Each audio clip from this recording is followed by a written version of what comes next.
Hey there, and welcome to the CMMC Compliance Guide Podcast. I'm Austin.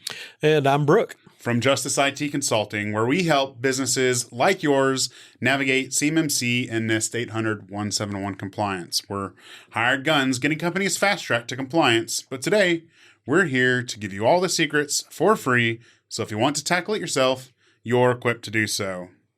Let's dive into today's episode and keep your business on track. Today, we're talking about something that surprises a lot of defense contractors when they go through a real CMMC assessment. Many companies feel confident they're ready. They've written policies, deployed security tools, and even maybe submitted a strong SPRS score or SPRS score. But when assessors actually evaluate the environment, that confidence doesn't always hold up. In fact, Department of Defense, or WAR, data has shown that only a small percentage of contractors who believed they were compliant with NIST 800-171 actually met the requirements when it was independently validated.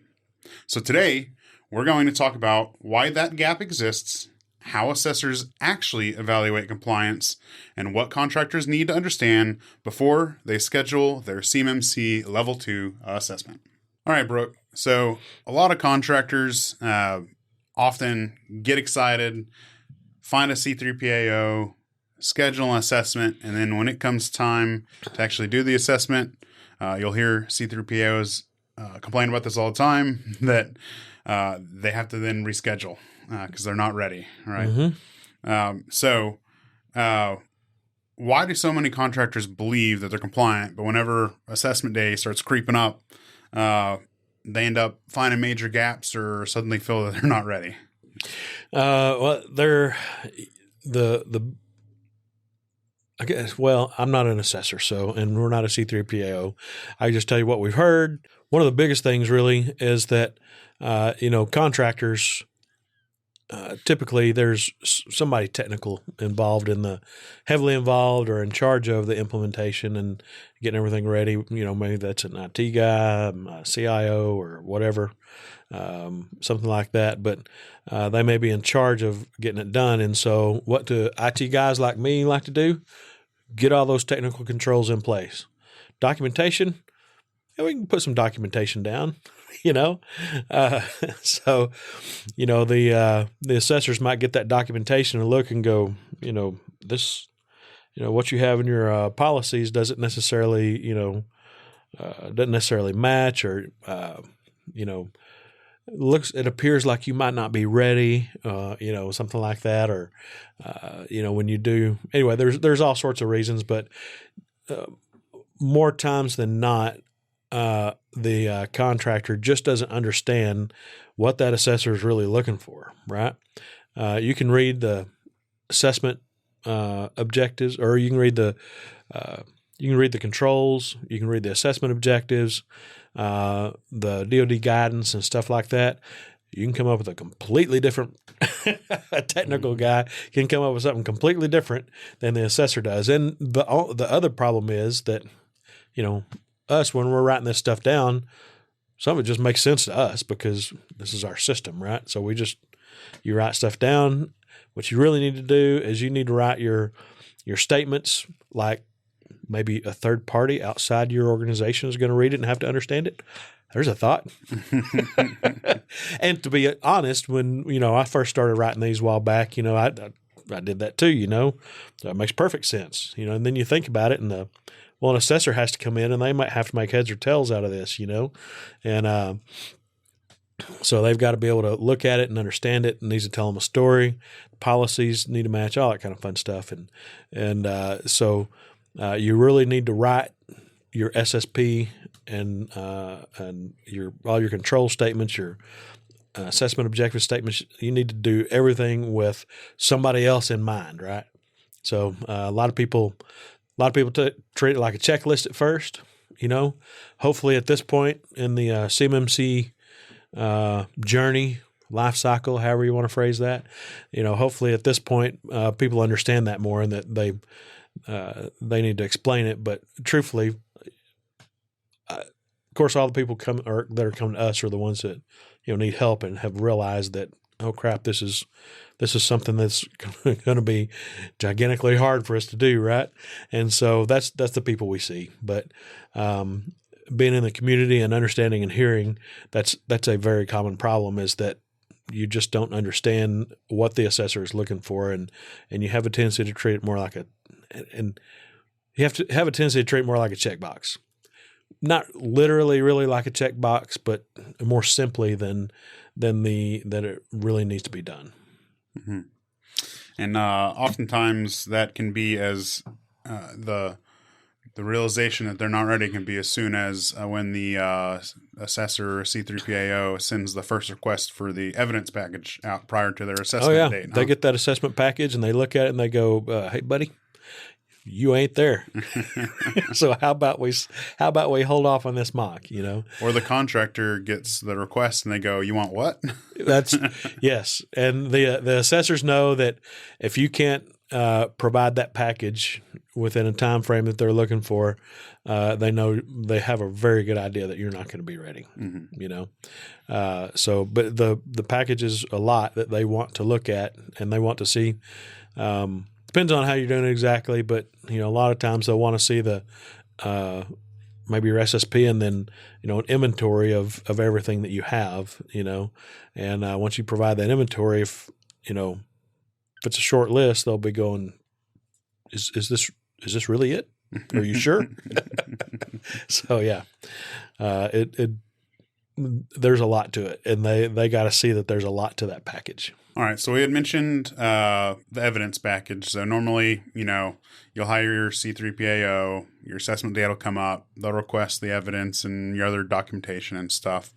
And then you will get to the day where they're either in your conference room at your place of business or over Zoom or something, and they have to start actually validating controls and determine whether you're meeting things or not, right? Whether things are actually implemented. So how do they actually do that? Well, depending on whether it's a mock or not, depending on whether you're all remote or not, they may or may not have to come on site. But when you're reviewing it with them, they examine. There's examine, interview, and test, and so they'll examine all your documents, all your statements. They'll examine everything for that assessment objective, right? And they can do that. They can interview people. So you say, my admin here is the one that implements all the change orders or all the whatever it may be, and so it's Mr. Admin or Mrs. Admin or Ms. Admin or whatever. Anyway, just show me how you do this, or they'll ask them, how do you do this, and so they can explain it, or what kind of employee training, what kind of training have you gone through? They may ask them that, or did you do any training? So that's the interview part. They'll test it. So they themselves won't test it, but they'll say, "Hey, you have this screenshot here. Great. You got this documentation. It says how you do it. It says how you're supposed to do it. You got your documentation that says this is how we do it. You got your screenshot here that says, that shows you're doing it. Now I need you to show me that login banner. I need you to show me the ACLs on the firewall, or I need you to show me, where your timeout setting is, or the server room door that has the label on it, whatever it may be. That's the test. They want to test that control or that assessment objective, right? So that's how they do it. And whether it's remote or in person, that's how it's going to be done. If they're in person, they'll sit with you in a conference room or watch you over your shoulder, or whatever it may be, so they can see that stuff. Thank you for that, Brooke. So another thing we see a lot is that people always talk about the 110 controls, the 110 controls, the 110 controls. Absolutely, right. And often they forget the importance of the objectives, the 320 objectives, right? Those are actually more important, yes. Right. So why are the objectives important whenever the 110 controls or what everyone talks about? Because the assessment objectives are what you're graded on, really. Mm-hmm. The control is what contains the points, if you want to look at it that way. But the assessment objectives are what they examine, interview, or test on, right? So the control statement does matter, of course, but really what you're being validated on, what they're looking at is, do you meet all these assessment objectives? Because there may be 3.1.1 has 6 assessment objectives. So if you don't, if you meet all those assessment objectives, good, that control is met, right? And if you meet 5 of those assessment objectives and one is not met, or the assessor thinks one's not met, that whole control just went out the window. You didn't meet it. So now you will find out.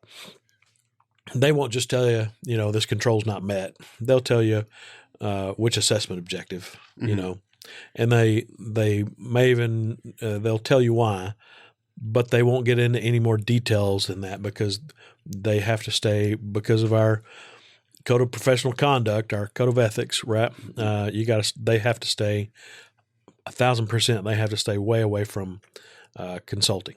So right. if they even inch up to that line a little bit, they get queasy, right? So because that's a really big deal. They can't be seen as doing any sort of consulting. So, but in any case, the question you're asking is, the assessment objectives are arguably a lot more important than the actual control is, because if you meet all those assessment objectives, you're good, you're golden. Mm-hmm. If you miss one, you're not golden anymore. Yeah. I guess you'd be copper at that point, or maybe that's still kind of expensive. Maybe something else, but in any point, or in any case, those assessment objectives are really what matters. Mm-hmm. Yeah, so I guess that really highlights the benefit of a mock. And I know whenever we're talking to customers and we're kind of coaching them through everything, oftentimes they'll ask what the value of a mock assessment is, right? And I think it's that, right? So you've got the controls, and then you may have, some amount, sometimes it's a lot, sometimes it's a little, of objectives associated with control, right? And so if you've got all the objectives except for the one, that might blow you up on it, it's, super useful to know that in a mock assessment that you've just missed that one because they told you that you missed this objective, right? And so you can go fix that and then go into your assessment with a lot more confidence, and not have to report a failure. Yeah, exactly. And the other part of that is that you want the C through PAO that's going to be doing your certification, you want them to do your mock. Mm-hmm. You don't want somebody else. I mean, if you're way, way off base, you have no clue, yes, have somebody else come in and do an assessment, and then you can have, I would still argue for a mock assessment at that point, right? Mm-hmm. Because if that see-through PAO that's performing the certification assessment does your mock, you'll know exactly where you stand with that person who is interpreting what you wrote down. If you have somebody else in there to do the mock or some other kind of assessment or prep you and get you ready, then their opinion about how all that's done may be different than that assessor that's assessing you. Ostensibly, it's all supposed to be exactly the same, but it's not. Austin here showed cattle when he was growing up, and you may have some cattle that win first and second place at all these places, and then somewhere else they place 8th or 9th, and you're like, well, why did that happen? And they're all judged by the same breed standards. Same breed standards. Yep, exactly. I mean, you have standards you're judged against, and everything else. But what did we say about that? I don't know. Remember? You don't remember? I don't know what you're talking about. So we always said, well, that's one judge's opinion on one day. Oh yeah, well yeah. So it's different than some other judge's opinion, and it might even be different than his opinion on Tuesday. So anyway, I must have been cleaning, mucking stalls and picking up cow crap whenever y'all are saying that. maybe. But that's the same thing with assessors, and not quite to that extent. But It's a lot more. There's a lot tighter controls. There are a lot. It's a lot tighter. They have everything very, very defined, but there is still going to be some interpretation because, after all, everybody's environment is not the same, right? So they're having to interpret what you wrote down, what you're doing, how you did it, all that kind of fun stuff. So that does lead to some discrepancy. Mm-hmm. Yeah, and another thing that I see people do that, just in my opinion, is the wrong way to go about it. You're welcome to approach this however you want. It's not necessarily, there's not something inherently wrong with it, but oftentimes when someone's starting to get or wanting to get down, through their compliance journey, they always hear about C3PAOs and they want to hire a C3PAO, even if they're not, if they're at the beginning of the journey, to like do a mock or to do their gaps assessment or something, and then like start implementing. And my personal opinion on that is don't do that. It's going to be decently expensive, but two, you can just if you do a good self-assessment, you have an idea of where you're at to begin with. But if you hire an RPO or a CCP or something to come in and help you with your readiness, they can, help you with your self-assessment, your gaps assessment, and then shore up a lot of the holes, because you're going to have a lot more gaps than you realize. Absolutely. And people, even if people know that they have a lot of gaps, whenever we come in and do a gaps assessment, we show them, and they're like, and it's way worse than I thought. Yeah. So just to be honest. It happens about 99% of the time. Right. So, I mean, you're welcome to go find a C3PAO and have them do a mock or a gaps assessment or something for you right off the bat. But my personal opinion would just be wait till you're closer to ready. On that note, and this is not to talk bad about any assessor or any C3PAO or anything like that, but they're doing the assessments, and this is what they've been doing. They're doing these CMMC assessments, and they've also been doing other kinds, SOC 2 assessments, stuff like that. So that's what they've been doing, right? They're not necessarily on the implementation side of it, so they can't necessarily always give you the best advice as to how you might handle that. Some of them been on the implementation side, and they're great and make some good recommendations. But you want to hire somebody that has some expertise in implementation and understands the whole. The whole process, right? Maybe he's even been through the process, but I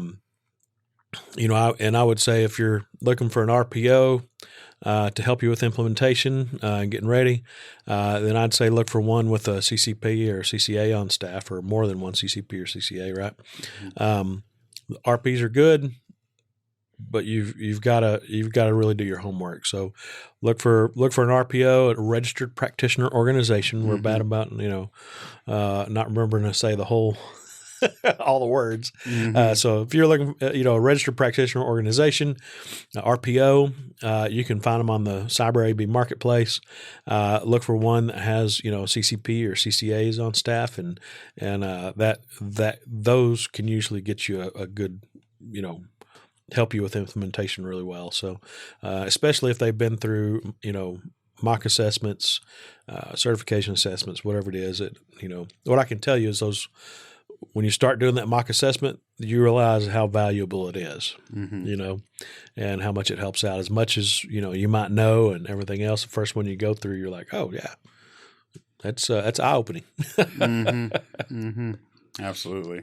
All right, going back to the assessors and when they come in, let's talk about the gap between reality and documentation. And what I'm trying to look for here is what are some examples that assessors commonly find are gaps in documentation and evidence when they start reviewing an environment? A lot of common things are going to be your policies may not exactly match your control statements or implementation, or maybe your everything is written down doesn't match implementation. Hopefully it does, but with your policies, you need to have a good set of policies. You need to have a good set of policies, but I would say put in your policies exactly what needs to be there, and nothing more. Right? You don't want to get too detailed because those policies lock you in, and you have to do it. So if you go above and beyond, what needs to be done, then you're set, and you're stuck there, and you have to do that, right? Mm-hmm. But you do need to define things, like if in your policy, if you say a lockout is 15 minutes, and your in your SSP you say it's 10 minutes. You might think that's great because it's better than my policy, right? Mm-hmm. And if your implementation, it shows 10 minutes, you're like, I'm golden, man. It's better than over here. Not really. They don't even, a lot of times it'll be okay, most likely, but a lot of times they don't even like to see, at least 15 minutes, or at least, they want to say that it says 15 minutes here, 15 minutes there, 15 minutes there, right? So it has to all match. That's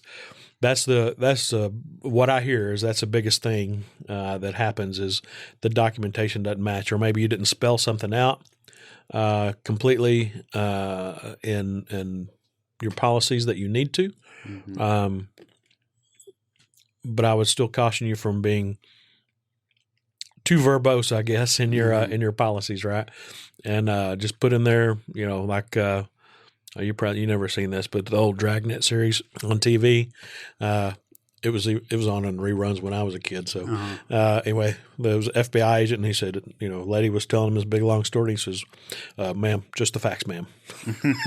So whether it's your policies or also when you're talking to the assessor, just the facts, just what they asked for, nothing else, right? Mm-hmm. The other thing that I don't know how common it is, but the other thing that you'll hear stories about is that they have boilerplate templates in there for their policies. Believe it or not, you actually have to read through the policies you put in there. If it says, insert company name, that's probably not a good thing. It's a red flag. Huh? That is a red flag. That will probably, if they see that in the documentation at phase 1, they'll say, we're going to put a pause on this, and you need to tell us when you're really ready, That is most common on our intakes as well. And, I'll ask if someone has a SSP, and they're like, oh, yeah. And they do, and then you start digging a little deeper. You realize it's something like that. Or, I'll ask, do you have a SSP or like an unsupported policies? And I'm like, yeah. And you go, okay, do you have an incident response plan? They go, no. So it's just because you have a Word document with some words on it doesn't mean, it's meeting the what they're looking for, right? Yep. And I can tell you it's a big pain in the rear, but you do need to go through all those policies. You need to read through every single bit of it, make sure it matches what is supposed to be in there from the assessment objectives, right? Make sure it matches what's supposed to, or it has in there what's supposed to have, and then make sure that it's for your environment and that it's specifically for your environment. And, if it says, how many minutes or the timeout is, make sure that matches what's actually implemented, right? Mm-hmm. So, absolutely. So, up next, you'll see a lot of contractors with SPRS scores or SPRS scores they're really proud of, 90s, 110s, stuff like that. If a contractor feels as if they really have a 90 or 110 SPRS score, does that mean that they're ready for a CMMC assessment? It should, but it doesn't. So most of the time, unless they've gone through the process and they've did an actual real assessment, self-assessment on themselves, most of the time that score is just going to be, how they think everything's implemented, right? Just going back to the check boxes, check, check, check, check, check, So a lot of times those are inflated, and the government knows that, and that's why we ended up with these third-party certifications. That is very true. So I don't think it's an episode of CMMC Compliance Guide Podcast if we don't mention scope. Right. We've already mentioned documentation. Right. So. Yeah. So yeah, we got both documentation and scope now. So we're rounded out. We're set. Right. So, in particular, talking about assessments and hiring a C3PO, having them come in and doing your assessment, what role does scope play and why is it such a big deal with an assessment? Well, really, it can make things easier or difficult, right? And a lot of people, in our experience, we do a lot of manufacturers, so having a true enclave like you would the first picture in rear mind about what an enclave is, it just doesn't work for a lot of people. It does work for people that are office only, works great for C3PAOs. I'm sure it works good for other DIB contractors. I hear it does, but for actual manufacturers and construction folks, that enclave breaks down. So doesn't break down completely. You just have to expand the scope outside the enclave a little bit, so or a lot maybe. But scope matters a whole lot. That's the very first thing you should start with. And you can make it part of scope or say it's a separate part, but it's figuring out what data do you have? What kind of CUI do you have? Or what kind of CUI do you want to plan on having if you don't have any right now, right? What do you want to build it to fit? So so you start off with that scope. You figure out what all has to be in the scope and one doesn't, and you write your policies, your data flow diagram, your network diagram, and all your SSP and all your policies, considering what's in scope, and leave what needs to be, what can be out of scope. You leave that out. That'll make it a lot easier on you. If you just say everything's in scope, just put everything in scope. That'll make your life difficult. There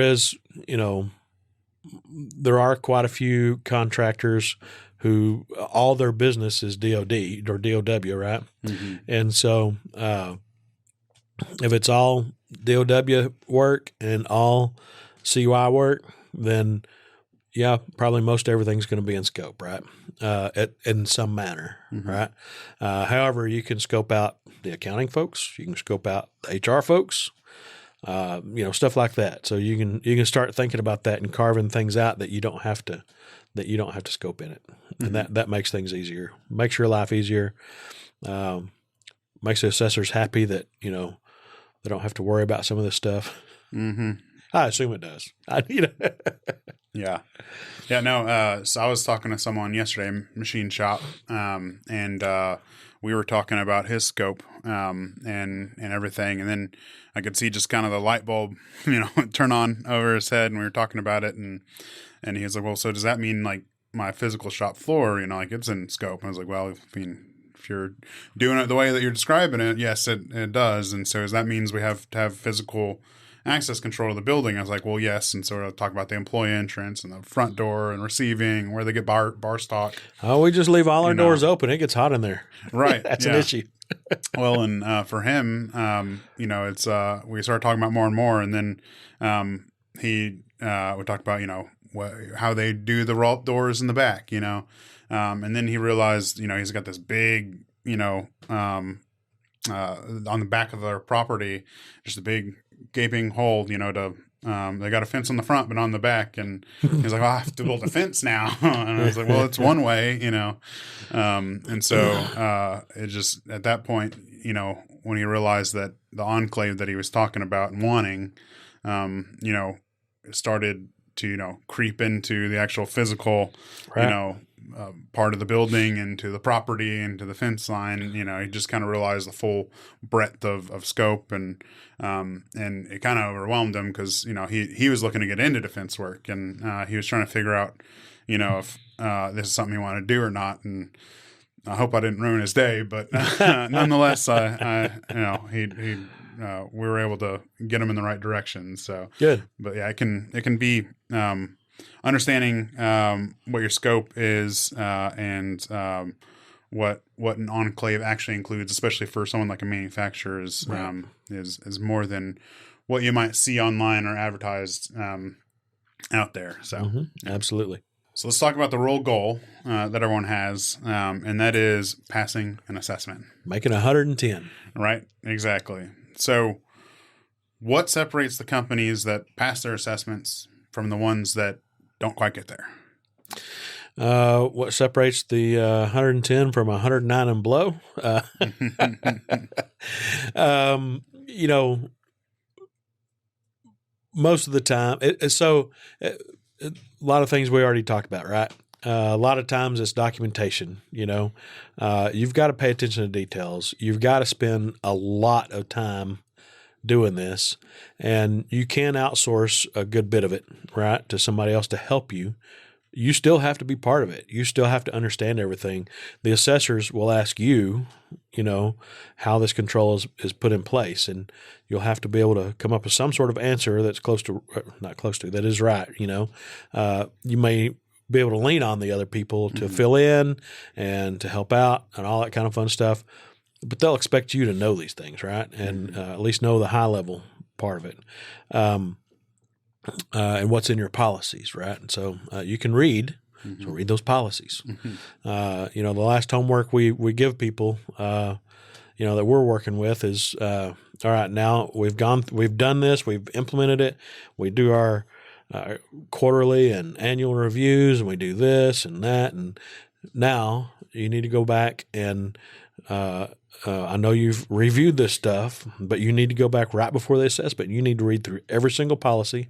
You need to read through every single control, every single assessment objectives, look at all the stuff that's associated with it, and make sure that you understand it all, and that you that's all jumbled around in your mind. Because what I can tell you is when you get to that assessment, you're nervous. It's our mock, I was a nervous wreck, and I found myself not being able to think and going, I don't even remember where to go look for this, and I try to avoid you that week. So I know I have to ask, our engineer, hey, I need you to show this, and he's like, oh, sure. Oh yeah. Okay. And so, first one you go through, your mock is going to be if I encourage you to do a mock. So assuming you do that anyway, you're going to be a nervous wreck.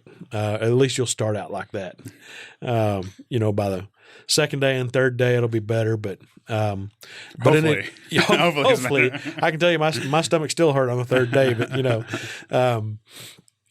But so really, you need to know your documentation, right? All of it, your SSP, your policies, your assessment objectives. You need to know all that. You need to be up and current on it and have that fresh in your mind. If you just reviewed it 3 months ago, good on you. You have to, but or you have to review it. But if you just reviewed it 3 months ago, great. But that's 3 months ago. So you've been doing other work things since then. So go back and review it. Get rid of your weekend plans before the Monday they come in. Right. The other big thing that catches people is that they can't show where they have reviewed these things. They can't show where they have, reviewed the system security plan. They can't show where they've reviewed the all the logs, all the events that are supposed to be logged. They can't show that they've actually done that. Oh yeah, we did it. Okay, great. I trust you, but it's trust but verify. So let me see where have you reviewed this? So a lot of people fall down there. And if you just got this implemented and went into your mock assessment, great. But I would encourage you to have your first review so you can show that you've reviewed everything. I would encourage you to have that review and review everything you have to review right before that mock. That way you can say, yes, we got all this in place and we started it. Otherwise, if you've been doing this, that's wonderful, but you've got to have, a ticketing system helps. It can send you reminders, pop up tickets, go do a vulnerability scan, go do this, go do that, and then enter it into your system. You got documentation there. You might have a GRC platform. You can upload it to that. So that ongoing evidence, they'll want to see that. Right. And if you don't have it, that may be a sticking point, especially if you can't produce anything that shows that you reviewed it. That will be a sticking point. They can understand if it's your first time doing it, and you just completed that right before the assessment. But again, if you say it's been in place for a year, where's all your reviews, right? So that's another thing that catches people. Again, another thing that catches people is just the congruency between the policies and the statements and the implementation. Make sure that matches. If I've seen them complain about,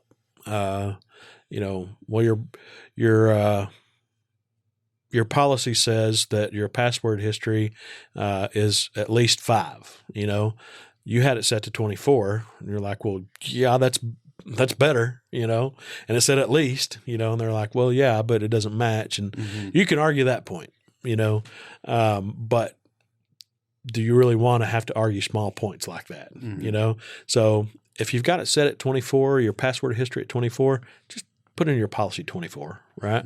Unless there's a reason to leave it like that, and